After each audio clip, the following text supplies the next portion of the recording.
Querido amigo, hoje iniciamos o estudo do capítulo 3 de Filipenses. O texto sobre o qual vamos refletir é Filipenses 3, 1 a 11. E ao analisarmos mais detalhadamente esse primeiro parágrafo, damos esse título a ele. A alegria na segurança em Cristo ocorre em nossa comunhão com Ele. A alegria na segurança em Cristo ocorre em nossa comunhão com Ele. Nesse capítulo 3, Paulo vai nos mostrar mais um ladrão da alegria, isto é, as prioridades. Há cristãos que permitem que as prioridades roubem a verdadeira alegria que só o Senhor Jesus nos concede. É verdade que existem prioridades importantes para a vida, como o cônjuge, a família, o sustento, a carreira, os estudos. Todavia, elas podem se tornar ladrões da nossa alegria. Quais são as suas prioridades nesse momento? O estudo? A família? O casamento? Os filhos? A carreira? O diploma? Talvez a sua conta bancária. Atrás do que você está correndo no momento? Todas essas prioridades são válidas, devem ser buscadas, mas a que preço? Você tem permitido que essas prioridades roubem a sua alegria? Querido amigo, essa é uma questão de confiança. Quando não confiamos em Deus, as nossas prioridades se tornam o alvo, o foco e o objetivo da nossa vida. Recordemos que Deus sabe que algumas dessas prioridades são legítimas e por isso mesmo Ele nos promete dar o que necessitamos, não o que desejamos. Veja em Mateus 6, 31 a 34. Sendo assim, o caminho para a alegria, apesar das prioridades, é ter uma mente sobrenatural. Quando valorizamos o que Deus valoriza e olhamos para as prioridades do ponto de vista de Deus, sentimos segurança em Cristo e a nossa alegria não nos é roubado. Embora as prioridades queiram nos roubar, existe alegria na sublimidade do conhecimento do Senhor Jesus. Sabe por quê? Porque Ele nos concede a mente sobrenatural, que é o recurso, que é a atitude, que é o antídoto para ser usado contra esse ladrão. Quando temos uma mente sobrenatural, as verdadeiras prioridades não atuam contra nós, mas nos dão a oportunidade de vislumbrar sob a ótica divina o quanto teremos para receber.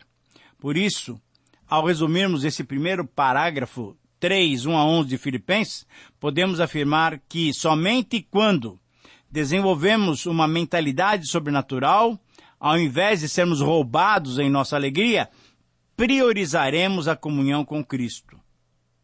Eu repito, somente quando desenvolvermos uma mentalidade sobrenatural, ao invés de sermos roubados em nossa alegria, priorizaremos a comunhão com Cristo. E nesses versos nós vamos encontrar 3 consequências de priorizarmos a nossa comunhão com Cristo. 3 consequências de priorizarmos a nossa comunhão com Cristo. Em primeiro lugar, a comunhão com Cristo nos mostra quais são os verdadeiros valores. Paulo nos ensina usando a figura de um contabilista, de um contador, que está sempre ocupado com a questão dos preços, dos lucros e perdas. É essa figura que Paulo usa para mostrar como avaliar, como fazer um balanço das nossas atitudes em relação à nossa comunhão com Cristo. Então, primeiramente, quais são os verdadeiros valores? Versículos 1 a 6. É interessante percebermos que Paulo demonstra sua sensibilidade e desnuda suas emoções nessa carta. No primeiro capítulo, ele demonstrou alegria pela amizade e a participação dos filipenses no seu ministério. Ele se regozijava independentemente da motivação de quem proclamava e de como proclamava, porque o nome do Senhor Jesus estava sendo anunciado. Era isso que importava para ele. No segundo capítulo, ele convocou os filipenses a completarem a sua alegria, unindo-se e tratando-se mutuamente com distinção. Ele revelou que o segredo para a vida de unidade é pensarmos, sentirmos e agirmos como Cristo pensou, como Cristo agiu, como Cristo sentiu. Quando nós demonstramos o nosso interesse pelos nossos irmãos, como por exemplo, ele demonstrou, Timóteo demonstrou, Epafrodito demonstrou, com certeza nós estaremos caminhando para completarmos a alegria para mantermos a unidade na igreja. Nesse capítulo, Paulo vai continuar manifestando as suas emoções, porém de uma maneira não convencional. No versículo 1, ele estimula os filipenses para se alegrarem no Senhor. Mas logo a seguir, no versículo 2, ele já está tomado por uma outra emoção. Ele está tenso, talvez até irado, porque recebeu notícias sobre maus obreiros que tentavam arruinar o cristianismo daquela comunidade tão amada. Quando observamos mais detalhadamente a carta, percebemos que Paulo valorizou muito a vida cristã com alegria. Sendo que a alegria é um dos aspectos do fruto do Espírito, e entendendo que para Paulo a vida cristã é a vida dirigida pelo Espírito Santo, é a vida plena, é a vida cheia do Espírito, não é de se admirar que ele enfatizasse tanto a alegria. A alegria cristã é uma das características do verdadeiro cristão. O próprio Senhor Jesus, quando se despedia dos seus discípulos, orou ao Pai pedindo que Deus nos concedesse a sua alegria completa em nós mesmos. João 17:13. Por isso, é compreensível que ele tenha iniciado o versículo 1, encorajando os filipenses a se alegrarem no Senhor. Porém, Paulo ainda destacou que não se incomodava em insistir e que era seguro que assim procedesse e repetisse aquilo que ele já tinha lhes ensinado. Mas afinal, do que Paulo está falando ainda nesse versículo 1? O que estava repetindo? Qual era o ensinamento que ele tinha dado aos filipenses? Quando nós detalhamos o capítulo 1 e 2, o grande ensinamento que Paulo deu foi sobre o quê? Será que você consegue se lembrar? Foi sobre a unidade. A unidade da igreja vai demonstrar que nós somos um. Por isso Paulo diz literalmente, irmãos meus, alegrai-vos no Senhor. Para ele, a alegria cristã deve ser a alegria de toda a comunidade e deve acontecer porque todos nós estamos em Cristo. A repetição da necessidade de unidade para usufruirmos da verdadeira alegria nunca deve ser minimizada entre nós cristãos.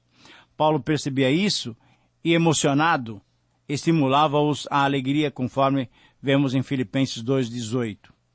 Mas no versículo 2, Paulo mudou radicalmente. Ele estava emocionado, porém o seu sentimento era de indignação. Ele estava furioso. Podemos até imaginar que no exato momento em que ele escrevia ou ditava esse versículo 1, ele recebeu a notícia de que os judaizantes estavam se infiltrando na igreja com a sua doutrina sem sentido. Então seu sentimento mudou. De alegria passou para a indignação. Ele não podia se calar diante dessa notícia tão perturbadora. Paulo não se conteve e o chamou até de cães, isso é, de cachorros, de vira-latas. Paulo de vez em quando era duro. Paulo estava rebatendo a falsa doutrina dos judaizantes, isso é, judeus que tinham se convertido, mas ainda queriam seguir alguns preceitos da lei, como por exemplo a circuncisão. Na verdade, essa questão já tinha sido acertada há mais de 10 anos quando houve o Concílio de Jerusalém. Mas esses falsos mestres continuavam insistindo e muitas vezes conquistavam adeptos e abalavam as igrejas. Por exemplo, nós vemos isso lá na igreja da Galácia. No verso 3, Paulo diz que ele e outros que pregam a Cristo é que são a verdadeira circuncisão, isto é, a circuncisão do coração, em que deixamos Deus cortar tudo o que não lhe agrada.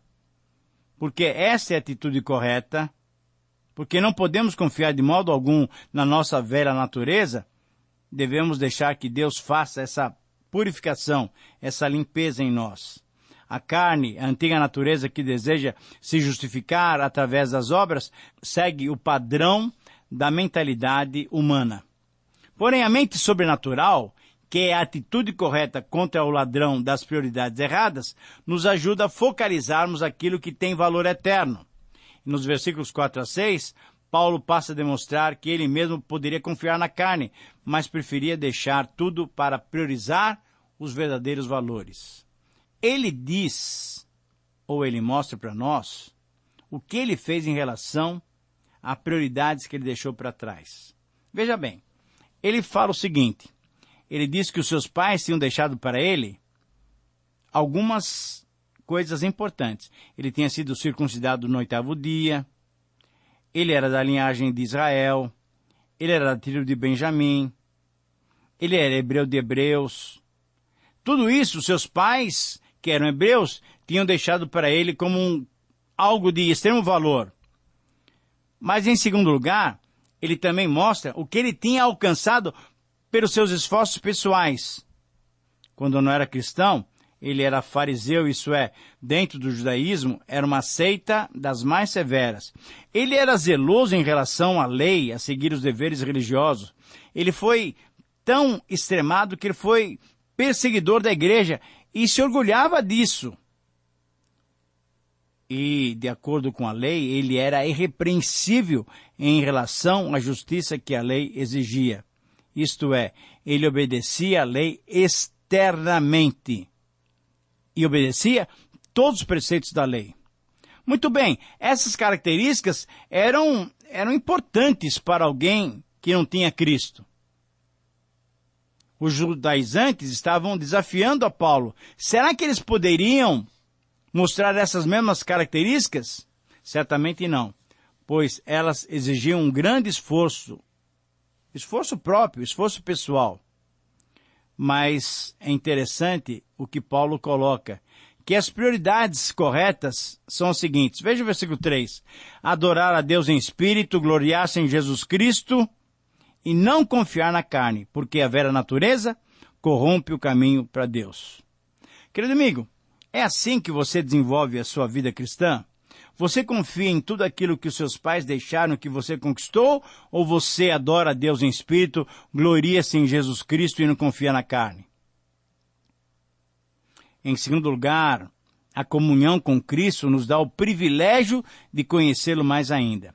Nos versos 7, 8 e 9, nós temos um dos textos mais importantes de Filipenses. Paulo mostra que todas aquelas características não podiam ser comparadas à possibilidade de ter comunhão com Cristo, com a sublimidade do conhecimento de Cristo. Quando priorizamos o que não tem valor eterno, corremos o risco de ter a nossa alegria roubada. Por isso é que Paulo afirmou ter rejeitado todas essas coisas, todas essas características que lhe davam a impressão de estar correto diante de Deus, trocando tudo pela sublimidade do conhecimento de Cristo. No verso 7, Paulo explica que aquilo que ele considerava com valor e prioritário, ele preferiu perder. Quando Paulo se encontrou com Jesus em Damasco, lá no caminho de Damasco, ele decidiu confiar nele, em Jesus, e tornar sem valor tudo que ele tinha priorizado até agora.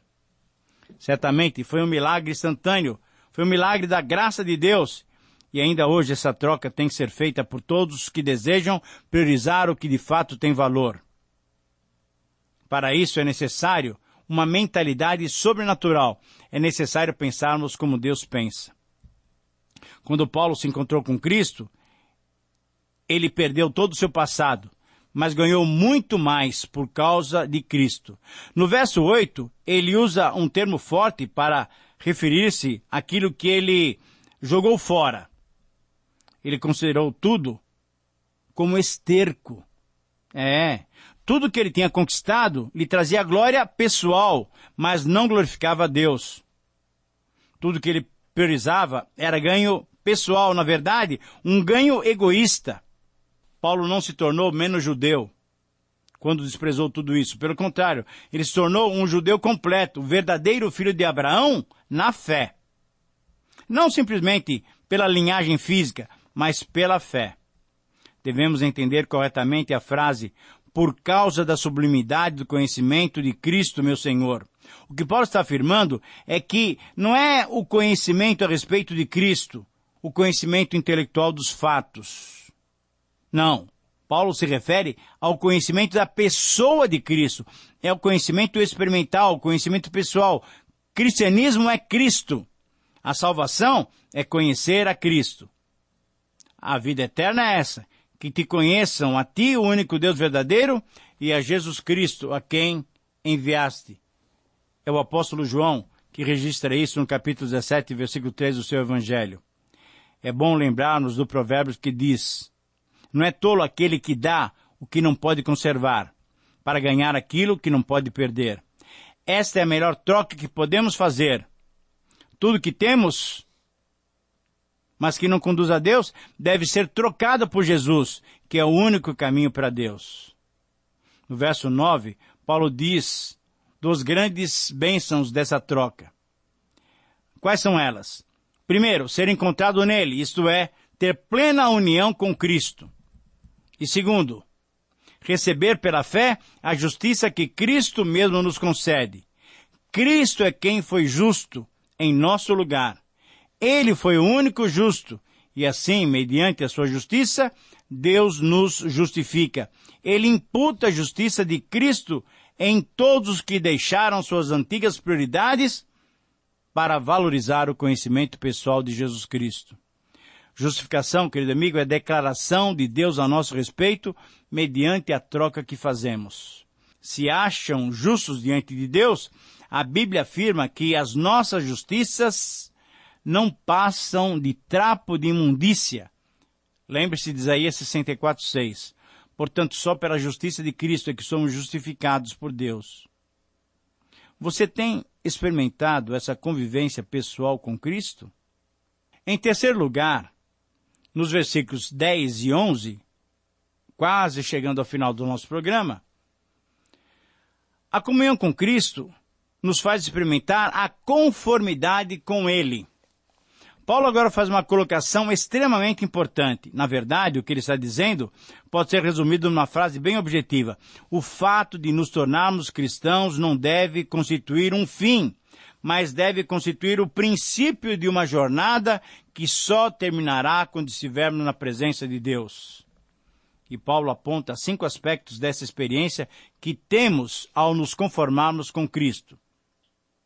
Essa experiência é pessoal. Nós temos que conhecer pessoalmente a Cristo. Essa experiência é poderosa. Nós conhecemos o poder da sua ressurreição.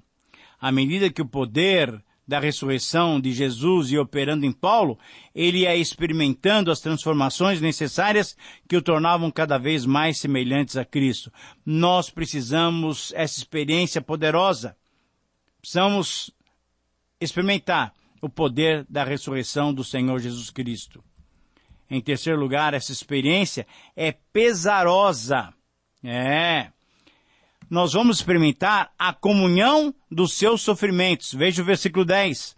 Paulo tinha consciência de que era um privilégio sofrer por Cristo. Versículos 29 e 30 do capítulo 1. E esse sofrimento foi vivenciado por ele desde o início e por toda a sua vida cristã. Mas nós temos muitos crentes que ficam chorando, que ficam desesperados quando as coisas apertam. À medida que crescemos no nosso conhecimento de Cristo e na experiência do seu poder, nos assemelhamos mais a Ele e, logicamente, nos tornamos alvo do inimigo. Veja, Paulo foi transformado de perseguidor a perseguido. Essa é uma transformação radical e nós precisamos estar preparados para isso. Essa experiência é participativa, isso é, conformando-me com Ele na sua morte. Veja, o versículo 10 está mostrando tudo isso. Andar com Cristo era uma grande e preciosa experiência, mas viver com Cristo era estar pronto para morrer a cada dia. Você está pronto para morrer? Você está pronto para conformar-se com Ele na sua morte? E, por fim, em quinto lugar, essa experiência é preciosa. Por quê? Veja o versículo 11. Para, de algum modo, alcançar a ressurreição dentre os mortos. Com essa troca, com essa perda, com essa mudança de prioridades, Paulo ganhou muito mais do que perdeu. Ele ficou tão satisfeito com os resultados da mudança que considerou tudo o que tinha conseguido antes de Cristo como lixo, como esterco. A vida de Paulo não dependia das prioridades passageiras do mundo. Ele tinha uma mente espiritual, sobrenatural e olhava para a vida do ponto de vista de Deus. As pessoas que vivem para essas prioridades passageiras nunca ficarão felizes de verdade. Vivem sempre preocupadas e assim as prioridades lhe roubam a alegria. A minha oração é que você tenha as prioridades corretas, conheça Cristo, experimente a Cristo e viva sempre alegre. Muito obrigado pela sua companhia, um grande abraço, que o Senhor te abençoe e até o próximo programa.